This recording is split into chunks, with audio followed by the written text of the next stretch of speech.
본인이 여의도 연구원장직을 내려놓게 된 거를 제외하고도 쇄신에 할 만합니까 그럼? 진정한 쇄신의 방법은 제가 불출마 회견 때 제안드렸던 것처럼 전원 불출마와 당 해체라는 가장 근본적인 방법이 필요하다는 말씀을 드렸기 때문에 제가 뭐 다른 방법으로 말씀드리기 알겠습니다. 예, 그 정도 수준이 가야지 쇄신을 할 만하고 다시 태어날 수 있다 이런 취지신 것 같은데 네. 제가 이제 의원님께 궁금한 게 있습니다. 뭐냐면 당 해체 수준을 말씀하셨고 그리고 지금 그 보수 재통합을 얘기하는데 그 정도의 혁신, 개혁 그리고 지금 뭐 변형 모임뿐만 아니라 보수재 세력이 다 함께 새로 모이는 플랫폼이 만들어지려면 그 정도로 가야 된다. 그게 지금 의원님을 비롯해서 쇄신파로 불리기도 하고 복당파로 불리게 하는 분들이 생각하는 구상 아니겠습니까? 그렇죠. 지금은 뭐 쇄신파, 복당파라고 네. 이야기하기도 좀 어려운 게 뭔가 이렇게 모여서 같이 논의를 하고 행동을 하고 해야 무슨 파라고 네. 불리울 수 있을 것인데 현재는 뭐 그런 활동이 전혀 없기 때문에 각자 자기 양심에 따라서 자기 판단에 따라서 필요할 때 필요한 이야기를 하고 있는 정도라서요. 뭐 그거는 알겠습니다. 그냥 보시는 분들의 판단에 맡기겠습니다. 그러니까 이제 이런 얘기를 하는 사람들끼리 뭉쳐서 무슨 파로 이런 말들이 나오는 게 아니다. 이 정도는 돼야 된다는 문제의식의 발로라 이렇게 말씀하신 건데 제가 이제 궁금한 대목은 이겁니다. 그 정도 수준으로 가야 새로운 플랫폼이 만들어진다. 여기에 동의하는 분들도 꽤 있는 것 같은데. 근데 이런 제안, 발상을 황교안 대표는 그럴 수 없다고 지금 대받아친 것 같은데 제가 궁금한 대목은 뭐냐면 황교안 대표의 이 보수 통합 방법론과 이렇게 근본적으로 헤쳐 모여서 새로운 플랫폼을 만들자는 그 통합론이 근본적으로 어디서 갈리는 겁니까? 어떻게 다른 겁니까? 황교안 대표는 자유한국당의 골과를 그대로 유지한 채 가자는 건가요? 통합에 대해서는 황교안 대표님의 최근에 언급도 있었고요. 또 변혁에서 변혁 대표에서는 막 물러나셨지만은 유승민 대표가 제시했던 통합의 3원칙에 대해서 황교안 대표도 거기에 대해서는 동의한다는 뜻을 반복해서 밝힌 바가 있기 때문에 제가 그 대목에 있어서는 황 대표의 의중이 방금 공장장님 말씀하신 그 거부하는 그런 뜻을 아직 표시한 건 못 들어봤기 때문에 좀 전제가 좀 다른 부분이 있는 것 같습니다. 황교안 대표가 그러면 이게 해체 모여 수준의 새로운 플랫폼을 만들자 하는 그 제안을 수용하지 않는 것처럼 보이는데 그 제안을 저는 방법론이 어떻게 다르는지 궁금해서 왜 이렇게 부딪히는지 이유를 알고 싶은 거죠. 그 이유는 저도 궁금한데요. 변혁 측에서 제시했던 통합의 3원칙에서 세 번째 이 헌집을 허물고 새 집을 짓자 하는 부분을 지금 말씀하시는 것 같아요. 방법론 중에 하나죠. 네. 네. 그 3원칙에 대해서 황 대표도 동의한다고 반복해서 의사를 밝혔기 때문에 아직 그 대목을 거부했다 이렇게 평가하기에는 좀 이른 것 같고요. 다만 여러 가지 최근에 당 운영에 있어서 통합의 방향으로 가는 거라고 보기에는 좀 의아한 대목들이 한두 군데 있었던 것은 사실입니다. 황교안 대표가 3원칙에 원칙적으로 동의한다고 했지만 완전히 해체 모여 수준의 새로운 플랫폼을 만드는 그 방향으로 과연 가고 있는 것인가 의구심을 들게 한다는 말씀이시죠? 네, 뭐 그런 측면이 있습니다. 예를 하나만 들어봐 주십시오. 가령 노영훈 원내대표의 이 임기 연장 문제를 권한이 전혀 없는 최고위에서 결정을 사실상 해버린 이거는 국가로 치면 헌법을 무시한 거고요. 정당의 존립 기관인 당헌을 무시한 것인데 이게 가령 이런 문제라든가 또 최근에 제가 당사자라서 말씀을 더 안 드리겠다고 했지만은 당직 교체에 관한 이 방식이라든가 보면 통합이라는 것은 더 많은 사람들이 논의구조 속으로 들어오도록 더 개방적이고 더 확장되는 방향으로 가는 그런 의지가 계속적으로 관찰이 돼야 될 것인데 최근에 며칠 사이에 있었던 이런 이 의사결정의 방향이 개방적이고 확장을 향해서 가는 것보다는 좀 폐쇄적이고 더 권력 권한이 이제 집중되는 방향으로 가는 것 때문에 좀 의아하다는 생각이 들었습니다. 그렇군요. 그러니까 보다 많은 사람들이 참여할 수 있는 개방형 플랫폼을 만들어야 되는데 나경원 원내대표 임기 연장하지 않은 것 같은 경우에는 속칭 친황 체제, 황교안 체제를 더 강화하려는 그런 시도 아닌가. 이거는 정반대의 길이다. 이렇게 이해하시는군요. 뭐 다르게 표현하자면은 조금이라도 다른 의견을 표시하거나 이런 현재 지도 체제에서 어떤 순종하지 않는 것처럼 이렇게 읽힐 때는 용납을 안 하겠다는 그런 의사로 읽힐 대목인 것 같아서 제 생각을 말씀드린 겁니다. 그러니까 황교안 대표의 구상은 본인이 강하게 당을 틀어지고 자신의 권한을 내려놓을 생각 없이 이렇게 개방형 오픈 플랫폼으로 갈 뜻이 없는 것으로 비춰진다. 그래서 갈등이 있는 것이다. 이런 건가요? 예, 뭐 그렇게 보실 수도 있을 거고요. 뭐 다만 이제 통합에 있어서는 예. 1인 리더십 강화가 꼭 나쁜 것만은 아닙니다. 왜냐하면은 어떤 그렇죠. 중요한 의사결정을 하든 이견이 많이 있을 수가 있는데 만약에 이런 1인 리더십이 강화된 상태에서 통합을 전격적으로 결정할 수도 있을 텐데 뭐 그럴 경우에는 오히려 통합의 물꼬가 더 잘 트일 수도 있는 뭐 그런 개연성도 있기 때문에 뭐 이 부분은 어떤 예단하고 보진 않겠습니다. 그렇지만 현재 나타나고 있는 당내의 그동안의 오랜 전통이 지켜져 왔던 부분들이 빠른 속도로 좀 훼손되고 있는 게 아닌가 하는 그런 우려를 갖고 있어서 말씀드린 겁니다. 근데 지금 말씀하셨듯이 만약에 통합이라는 게 이제 혼란스럽게 말했는데 이렇게 강력한 리더십으로 통합의 혼란을 빨리 교통 정리한다면 그것도 좋은 측면이 있다라는 취지로 제가 이해했는데 그러면 결국 핵심적인 쟁점은 뭡니까? 결국 공천권 문제인가요? 누가 공천권을 질 것인가? 만약에 한쪽에서 공천권을 쥐어버리면 다른 사람들 공간이 없어진다. 뭐 이런 겁니까? 저는 이 갈등의 본질이 잘 이해가 안 가서 자꾸 여쭤보는 거예요. 왜 통합한다는 이야기는 양쪽 모두가 하는데 자유한국당 중심으로 질서정연하게 그냥 흡수하는 방식으로 가자는 건가? 아니면 다 해쳐모여서 다 대등한 오픈된 플랫폼에서 가자는 건가? 그 두 개의 근본적인 차이인지 사실 갈등의 핵심이 뭔가? 그 대목이 뭐 많은 사람들이 궁금해하고 있는데 예. 그 점에 있어서 제가 지금 지도부의 의중을 정확하게 파악해서 말씀드리기에는 저도 그렇게 뭐 충분한 정보가 있는 게 아니라서 좀 뭐 섣부른 말씀이 될 수 있을 것 같습니다. 어쨌든 잘 이해가 안 가는 거군요, 서로. 그런 거죠? 그 의중이? 갈등의 이유를 제가 이해하고 싶어서 자꾸 같은 질문을 반복해서 여러 가지 각도에서 하는 건데 네. 왜 싸우느냐? 다 통합을 하긴 한다면서 요 질문이거든요. 뭐 저는 지금의 문제의 근본 중에 하나가 정당이란 무엇인가 그리고 자유한국당은 어떠한 정당이고 이전에는 어떠한 원칙과 관행에 의해서 운영이 되었고 현재 각 당직이나 또는 당 사무처의 각 조직이 어떤 기능과 역할을 하고 있는지에 대해서 충분히 이해가 되어 있지 않은 상태에서 지도부가 너무 거침없이 의사결정을 내리면서 나오는 문제들이 단시간에 지금 터져 나오는 것 같습니다. 예를 들어서 나경원 원내대표의 임기 연장 문제를 결정하는 판단을 이제 당 대표가 혼자 한 것이 아니라 처음에 말씀은 뭐 여러 가지 의견들에 대해서 당의 조직국에서 법률 판단을 했고 그에 따라 대표도 판단한 거다 이런 말씀을 카메라 앞에서 말씀하신 적이 있는데 당의 조직국은 시도당을 통해서 각 당협까지 이르는 지방 조직을 운영하는 것이 가장 기본적인 사무이. 합법화돼 버린 거예요. 사실은 불법인데 이게 어떻게 가능하냐? 서로 주고받으면서 악어와 악어 사이의 이 관계를 형성한다는 거죠. 예를 들자면은 검찰은 계속 이렇게 이 기자들하고 친하게 지내고 기자들을 어떻게 보면 사육하고 길들이는 거예요. 그 안에서 내 말대로 해, 내 말대로 해, 내 말대로 하면 기사 계속 줄게. 그럼 넌 잘 먹고 살 수 있어. 넌 단독 기사 쓸 수 있어. 넌 출세할 수 있어. 그리고 너는 심지어 오늘의 기자상도 받을 수 있어.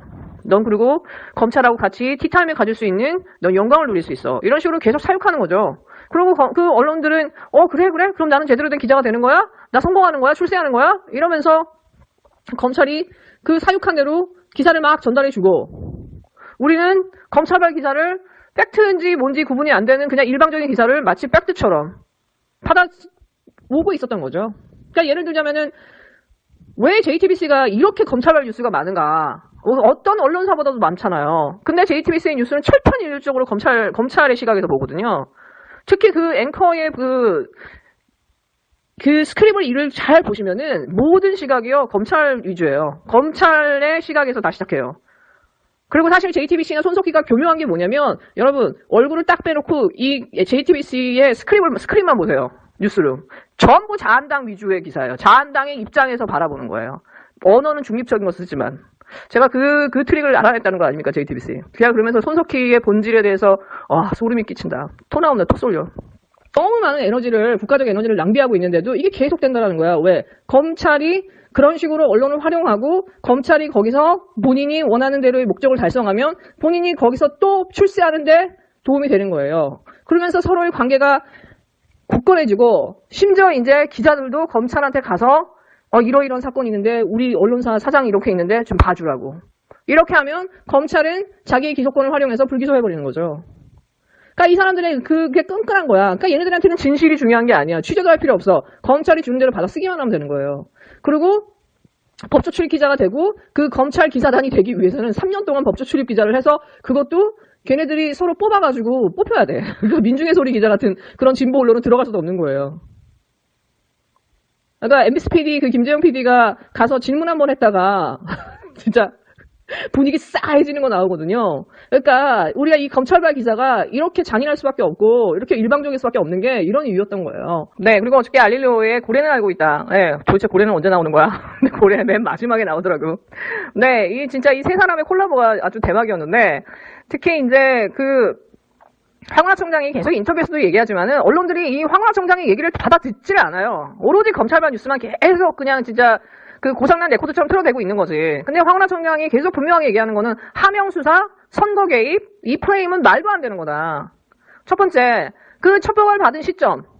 그리고 자기가 첩보를 시작했을 때 그 내용은 김기현에 대한 내용이 없었고 김기현 주변에 대한 내용만 있었다라는 거죠. 그 다음에 9번을 보고했다라고 하는 거는 이거는 울산경찰청에서 청와대로 보고하는 거는 말도 안 된다는 얘기지. 울산경찰청은 당연히 경찰청에 보고를 하고 경찰청은 청와대에 보고하는 이 업무는 너무나 자연스러운 거라는 거예요. 거기다가 하명이 있었다? 9번을 보고했다? 이게 이례적이다? 이건 말도 안 된다는 거예요. 이건 그냥 통상적인 검찰의 정상적인 업무라는 거예요. 그걸 억지로 껴 맞춘다는 건 거의 관계에 가깝다는 거지.